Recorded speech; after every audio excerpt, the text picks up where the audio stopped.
Hello and hi friends, welcome back to Krishna's laurels. ఎలా ఉన్నారు? ఈ వీడియోలో మనం కౌన్సిల్ ఆఫ్ మినిస్టర్స్ అనే టాపిక్ డిస్కస్ చేద్దాము.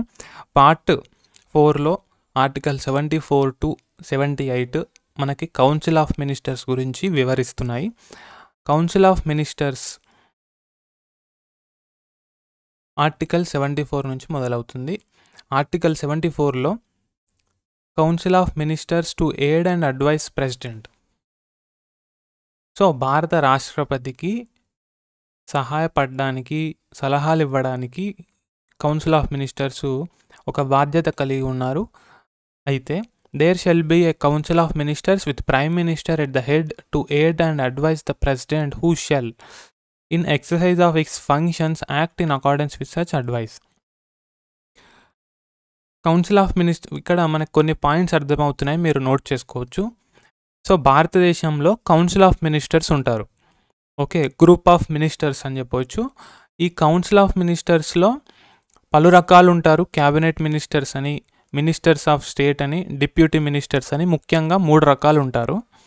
అయితే క్యాబినెట్ మినిస్టర్స్ డిసిజన్స్ అన్నీ తీసుకొని హెడర్ లెవెల్లో ఉండి అన్నీ నడిపించేది క్యాబినెట్ మినిస్టర్స్ అన్నమాట.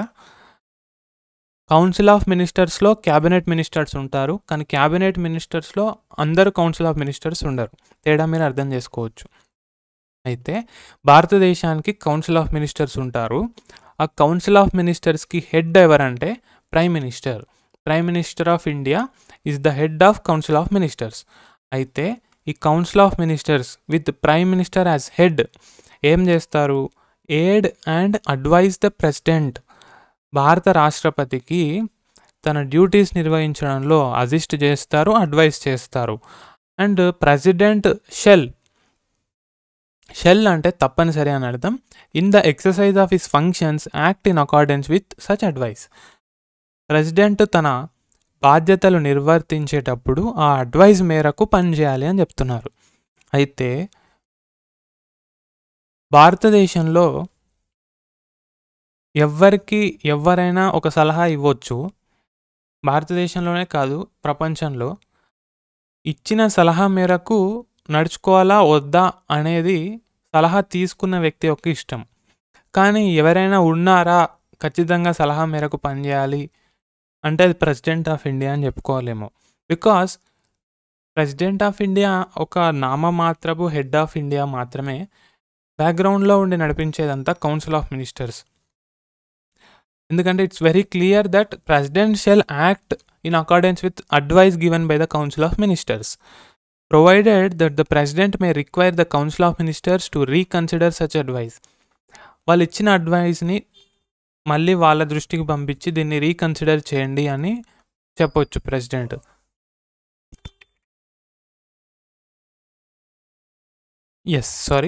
మనం president of India council of మినిస్టర్స్కి వాళ్ళు ఇచ్చినటువంటి అడ్వైస్ని తిరిగి పరిశీలించండి, పునఃపరిశీలించమని చెప్పొచ్చు. అయితే the president shall act in accordance with the advice tendered after such reconsideration. Council of ministers దాన్ని రీకన్సిడర్ చేయొచ్చు, రీకన్సిడర్ చేసి దాన్ని మోడిఫై చేయొచ్చు, లేదా యాస్టీస్గా మళ్ళీ ప్రెసిడెంట్కి పంపించవచ్చు. సెకండ్ టైం వాళ్ళు ఎప్పుడైతే పంపిస్తారో అప్పుడు ప్రెసిడెంట్ తప్పనిసరిగా ఆ అడ్వైస్ మేరకు పని చేయాల్సి ఉంటుంది. మళ్ళీ రీకన్సిడరేషన్కి పంపడానికి లేదు. Clause 2 of article 74. The question whether any and if so what advice was tendered by ministers to president. ప్రెసిడెంట్కి కౌన్సిల్ ఆఫ్ మినిస్టర్స్ ఏం అడ్వైస్ ఇచ్చారు అనే దానికి సంబంధించి కోర్టులో ఎంక్వైరీ పెట్టడానికి లేదన్నమాట. అది ప్రైవసీగా ఉంటుంది. Okay, clear. Article 74 very important article. ఎగ్జామ్లో దీని నుంచి క్వశ్చన్స్ వచ్చే అవకాశం లేకపోలేదు. ఎందుకంటే ఇక్కడ president of India council of ministers యొక్క అడ్వైస్ మేరకు పనిచేస్తారని చెప్తున్నారు, which is very important. And who is the head of council of ministers అంటే prime minister, right. And president తప్పనిసరిగా కౌన్సిల్ ఆఫ్ మినిస్టర్స్ అడ్వైస్ మేరకు యాక్ట్ చేయాలా వద్దా అంటే చేయాలి. బట్ ఒకసారి అతను రీకన్సిడరేషన్కి పంపొచ్చు, రెండోసారి వాళ్ళు మళ్ళీ తిరిగి పంపించినప్పుడు అప్పుడు తప్పనిసరిగా he has to act on it. And ఎటువంటి కోర్ట్స్లో కౌన్సిల్ ఆఫ్ మినిస్టర్స్ ప్రెసిడెంట్కి ఇచ్చిన అడ్వైస్ని క్వశ్చన్ చేయడానికి లేదు, దాని గురించి ఎంక్వైరీ చేయడానికి లేదు. It is the secret between president and council of ministers. President has to maintain that secrecy, has to not reveal what ever is being discussed between ministers and him to the society.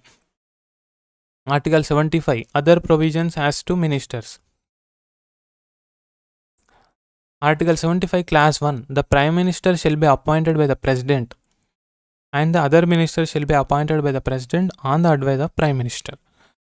So Prime Minister ni evaru appoint chestaru is the question. President of India will appoint the Prime Minister. So it will come under executive powers of the President. So President has various executive powers. అందులో appointments prime మినిస్టర్ని appoint చేస్తాడు, attorney జనరల్ని appoint చేస్తాడు, governors of various స్టేట్స్ని appoint చేస్తాడు, ఇలా. And other మినిస్టర్స్ని prime minister యొక్క advice మేరకు president appoint చేస్తాడు. Clear? ఈ తేడా గమనించాలి. On the advice of prime minister అనేది ఇక్కడ key phrase. Article 75 Clause 1A the total number of ministers including the Prime Minister in the Council of Ministers shall not exceed 15% of the total number of members of the House of People, Lok Sabha. So Lok Sabha మొత్తంలో ఉన్న మెంబర్స్కి 15% చేస్తే ఒక number వస్తుంది కదా, ఆ number మించకూడదు council of ministers. Okay, అంతమంది మినిస్టర్స్ మాత్రమే ఉండాలి అనేది rule. 15% of total number of members of Lok Sabha అనేది గుర్తుంచుకోవాలి మీరు తప్పనిసరిగా. 15% ఎగ్జామ్లో అడగవచ్చు. 15%, 20%, 25%, 10%. 15% is the right answer. 1B a member of either house of parliament belonging to any political party who is disqualified for being a member of that house under paragraph 2 of 10th schedule shall also be disqualified to be appointed as minister under class 1 for duration of the period commencing from the date of his disqualification till the date on which the term of his office as such member would expire, or where he contests any election to either house of parliament before the expiry of such period till the date on which he is declared elected, whichever is earlier. ఇక్కడ minister యొక్క పదవి గురించి మాట్లాడుతున్నారు.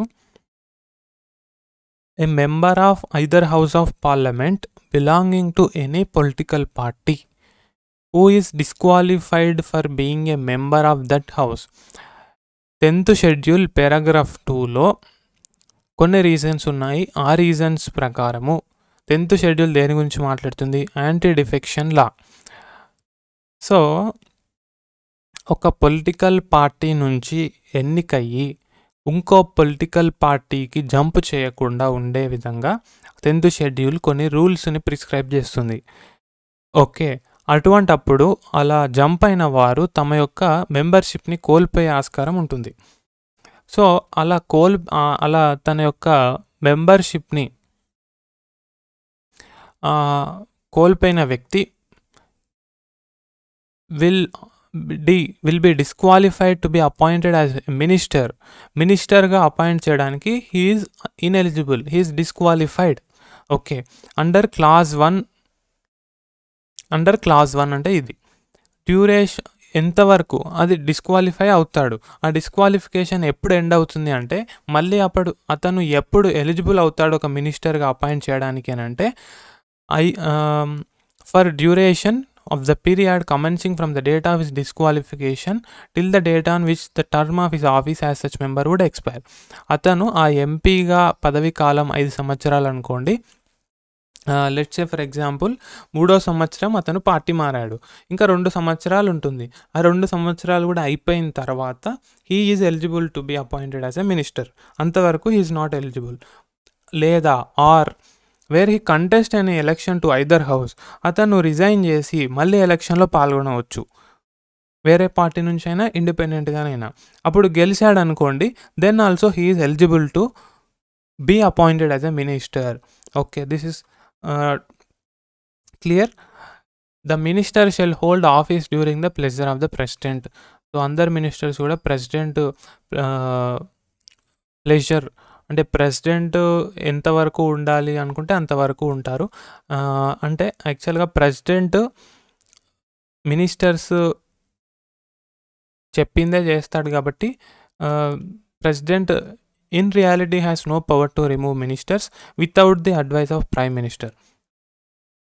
Article 75 continuation clause 3. The Council of Ministers shall be collectively responsible to the House of People. Council of ministers లోక్సభకి responsible. Okay, ఇక్కడ collectively responsible అని అంటే ఒకరు చేసిన పనికి మిగతా మినిస్టర్స్ అందరు కూడా responsible. They are collectively responsible, not individually responsible. Okay, vicarious liability అనే కాన్సెప్ట్ మనం నేర్చుకోవచ్చు contract Lalo. For the wrongs done by the servant, the master is held liable. That is the concept of vicarious liability. The same principle can be related here. Collectively responsible, all the ministers. So for whatever the acts done by individual ministers, remaining all the ministers are responsible, equally responsible to the House of People. They should answer for the acts done by them in the House of People. Class 4. Before a minister enters upon his office, the president shall administer to him the oaths of office and of secrecy according to the form set out for the purpose in 3rd schedule. So 3rd schedule దేని గురించి మాట్లాడుతుంది? Oaths and affirmations గురించి మాట్లాడుతుంది. Okay, oaths and affirmations గురించి మాట్లాడుతుంది. So ఆ ప్రకారంగా ministers అందరినీ కూడా ప్రెసిడెంట్ ప్రమాణ స్వీకారం చేయించాలి.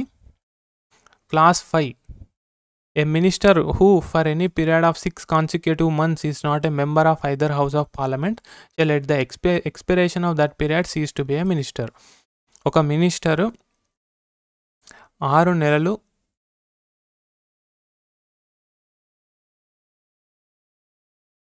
లోక్సభలో కానీ రాజ్యసభలో కానీ ఒక మెంబర్గా లేడనుకోండి, ఈ will cease to be A minister. అతడు తన మినిస్టర్ సభ్యత్వాన్ని కోల్పోతాడు. దీన్ని బట్టి మనం ఏం అర్థం చేసుకోవచ్చు అంటే, ఒక వ్యక్తి even though he is not a member of Lok Sabha Rajya Sabha can be appointed as a minister, but he has to win the election and become a member of either house with in 6 months from the date of appointment as minister. Clear? Clause 6. The salaries and allowances of ministers shall be such as Parliament may from time to time by law determine, until Parliament so determines shall be as specified in the 2nd schedule. So 2nd schedule దేని గురించి deal చేస్తుంది? Salaries, emoluments గురించి deal చేస్తుంది. So వాటి ప్రకారంగా ఇస్తారు until Parliaments make a law. 76. Attorney General of India. ఇది ఒక constitutional position. Attorney General of India is the highest law officer in India. Who is the highest law officer in India అనే question అడగవచ్చు. Article 76. Which article establishes the post of Attorney General? Article 76. Who appoints the Attorney General? President of India shall appoint a person. What is the qualification required to obtain the position? Qualified to be appointed as a judge of a Supreme Court to be Attorney General of India. ఒక supreme court judge అవ్వడానికి ఉండాల్సిన అర్హతలన్నీ ఉండాలి. Class 2. It shall be the duty of Attorney General to give advice to the Government of India upon such legal matters and to perform such other duties of legal character. Government of ఇండియాకి advice ఇవ్వాలి legal మ్యాటర్స్లో, and to perform such other duties of legal character as may from time to time be referred or assigned to him by the president. President అప్పచెప్పినటువంటి మిగతా పనులన్నీ చేయాలి legal character. Okay, duties of legal character. And to discharge the functions conferred on him by or under this constitution or any other law for the time being in force.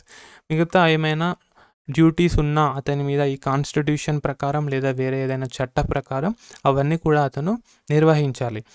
Clause 3 of Article 76. In the performance of his duties, the Attorney General shall have the right of audience in all courts in the territory of India. ఈ clause 3లో ముఖ్యంగా right of audience అనే పదాన్ని మీరు note చేసుకోవచ్చు. Right of audience అంటే attorney జనరల్కి భారతదేశంలో ఏ కోర్టులోనైనా from lower courts to the supreme court including tribunals అన్నిట్లో అతడు అపియర్ అవ్వచ్చు, ఆర్గ్యూ చేయొచ్చు on behalf of government of India. The Attorney General shall hold office during the pleasure of the President and shall receive the such remuneration as President may determine. Right, ఇక్కడ attorney general very important. దీని నుంచి కూడా sometimes question is asked in the previous year question papers. అందరూ గుర్తుంచుకోండి, attorney general is the highest law officer in India. అయితే attorney జనరల్కి కొన్ని powers ఉంటాయి. అటార్నీ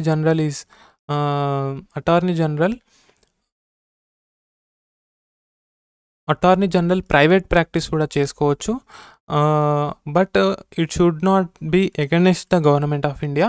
ఈ should not argue on behalf of any one against the government of India. And while giving advice to the government of India also he should not give any advice against the government of India. Okay, moreover, Attorney General has right to take part in proceedings of both houses of parliament. Lok Sabha and Rajya Sabha ప్రొసీడింగ్స్లో పాల్గొనొచ్చు, కానీ అతనికి voting right ఉండదు. So దీనికి సంబంధించి article 88లో ఉంటుంది, మనం ముందు చూస్తాం అది కూడా. సో అటార్నీ జనరల్ అదేవిధంగా ఒక కంపెనీలో డైరెక్టర్ పొజిషన్ తీసుకోకూడదు అనమాట.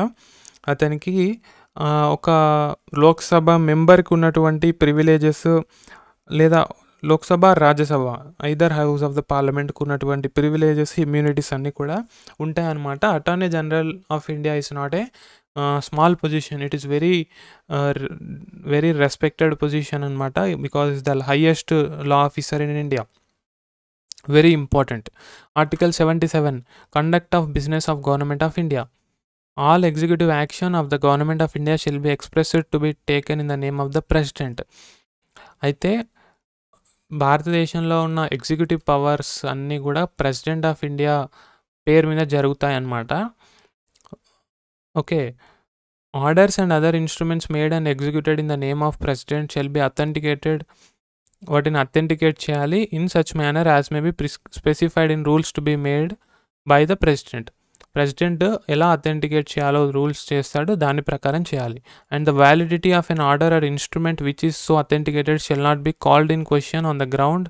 దాన్ని మనం క్వశ్చన్ చేయకూడదు on the ground that it is not an order or instrument made or executed by the president. అది ప్రెసిడెంట్ ఎగ్జిక్యూట్ చేయలేదు, ప్రెసిడెంట్ దాన్ని చేయలేదు అని మనం క్వశ్చన్ చేయడానికి లేదు. Clause 3 of Article 77. The President shall make rules for the more convenient transaction of the business of the Government of India. Okay, transaction of the business of Government of India. So ఇది కొద్దిగా legal terminology లాగా ఉంది. So దేశ వ్యవహారాలన్నీ కూడా మరింత స్మూత్గా జరగడానికి ప్రెసిడెంట్ రూల్స్ చేయొచ్చు. And for the allocation among ministers of the said business. Okay, వాటిని మినిస్టర్స్కి అసైన్ చేయడానికి కూడా రూల్స్ చేయొచ్చు అనమాట. సో ఇక్కడ మీరు ఒకసారి గమనిస్తే ప్రెసిడెంట్ ఆఫ్ ఇండియా పేరు మీద అన్ని ఎగ్జిక్యూటివ్ యాక్షన్స్ అన్నీ జరుగుతాయి, కానీ వెనకాల ఉండేది నడిపించేది ఎవరు అంటే కౌన్సిల్ ఆఫ్ మినిస్టర్స్. అయితే when it comes to Lok Sabha, who is collectively responsible? Council of ministers, not the president. President పేరు మీద అన్ని జరుగుతున్నప్పటికీ కౌన్సిల్ ఆఫ్ మినిస్టర్సే రెస్పాన్సిబుల్. సో ఒక యాంగిల్లో ఆలోచిస్తే వీళ్ళు రెస్పాన్సిబుల్ అయినప్పుడు ప్రెసిడెంట్ యాక్షన్స్ ఓన్గా తీసుకోవడం కూడా కరెక్ట్ కాదు. ఓకే, వీళ్ళు వెనకాల ఉండి నడిపిస్తున్నారు, at the same time they are collectively responsible to the Lok Sabha for whatever the acts done. President is not responsible. Even the president is head of the India president ఉన్నప్పటికీ వెనకాల ఉండి నడిపించేది council of ministers. వెనకాల ఉండి నడిపించినటువంటి council of మినిస్టర్సే collectively responsible to Lok Sabha, not the president. Even though president పేరు మీద అన్ని జరుగుతున్నా, ఎందుకంటే ప్రెసిడెంట్ ఆఫ్ ఇండియా వెనకాల ఉండి నడిపించేది council of ministers. I hope it's clear. Article 78. Duties of prime ministers as respects the furnishing of information to the president, etc. It shall be the duty of prime minister to communicate to the president all decisions of council of ministers relating to the administration of affairs of the union and proposals for legislation. So prime minister మీద ఈ బాధ్యత ఉంది. ఆ బాధ్యత ప్రకారము అడ్మినిస్ట్రేషన్‌కి సంబంధించి ఏదైనా కొత్త చట్టంకి సంబంధించిన ప్రపోజల్స్ అవన్నీ కూడా ప్రెసిడెంట్‌కి కమ్యూనికేట్ చేయాలన్నమాట. To furnish such information relating to the administration of the affairs of the union and proposals for legislation as president May call for. So దేశ పరిపాలనకి సంబంధించి అండ్ కొత్త చట్టాలు ఏమైనా దాని గురించి ప్రెసిడెంట్ అడిగితే సమాధానం చెప్పాలన్నమాట. ఎవరు? Prime minister. If the president so requires to submit for the consideration of the council of ministers any matter on which a decision has been taken by a minister but which has not been considered by council. ఒక minister తీసుకున్నటువంటి నిర్ణయాన్ని council of ministers అందరూ కూడా పరిగణించాలి అని president చెప్పినప్పుడు అందరూ కూర్చొని ఆ మినిస్టర్ తీసుకున్న నిర్ణయాన్ని కన్సిడర్ చేయాలన్నమాట. సో దానికి ప్రెసిడెంట్ పిలుపునివ్వచ్చు. ఇది 78కి సంబంధించి. So these are all the details regarding ministers, council of ministers and especially the special constitutional position of attorney general of India. So these all articles are very very important for your law set exam, and here are the some details regarding Mega Mock Test Series 2025. Links కింద description బాక్స్లో ఉన్నాయి. చాలామంది students ఆసక్తిగా join అయ్యి practice చేస్తున్నారు. I'm very happy. Present huge discount నడుస్తుంది. త్వరలో price hike ఉంది. ఎవరైనా జాయిన్ అవ్వకపోతే వెంటనే జాయిన్ అయిపోండి. అండ్ ఈ ఉగాదికి we're trying to make some huge benefit for the students. Wait and see. Quiz: who appoints the Council of Ministers in India? The Prime Minister, the President on the advice of Prime Minister, Lok Sabha, Chief Justice of India. Comment your answer. We will be happy to see. Join Telegram for more practice question. We are conducting quiz in the Telegram, and download Krishna's L'Oreal's app and stay connected in the Instagram, Telegram and WhatsApp. Here is a beautiful quotation for all of you. I can't change the direction of the wind, but I can adjust my sails to always reach my destination. గాలి ఏ దిశగా వీస్తుందో ఆ దిశగా వీస్తుంది, దాన్ని మనం నియంత్రించలేము. కానీ తెరచాపని మనము ఎటు తిప్పుకుంటే మన యొక్క పడవ అటు వెళ్తుంది. మనం ఎటు వెళ్ళాలనుకుంటున్నామో దానికి అనుగుణంగా తెరచాపని మనం తిప్పుకోవచ్చు. అది మన చేతిలో ఉంది. జీవితంలో కొన్ని పరిస్థితులు మన చేతిలో ఉండకపోవచ్చు. అవుట్ ఆఫ్ అవర్ కంట్రోల్, చాలా మటుకు అవుట్ ఆఫ్ అవర్ కంట్రోల్ ఉంటాయి. కానీ మన మనసుని మనం నియంత్రించవచ్చు. మనం ఎలా రియాక్ట్ అవుతున్నాము, ఎలా రెస్పాండ్ అవుతున్నాము అనేది మన చేతిలో ఉంటుంది. కాబట్టి మనము మన గమ్యాన్ని చేరుకునే దిశగా మన యొక్క ఆలోచనలు, మన యొక్క డిసిషన్స్ ఉండాలి. అది జిమ్మీ డీన్ గారు చెప్తున్నారు, నేను చెప్తున్నది కాదు. Very important for our life. So this video is presented by me. My name is Krishnakant. I am a law set coach and LLM scholar at Usmania University, and I thank you so much for watching this video. We'll meet in the next video.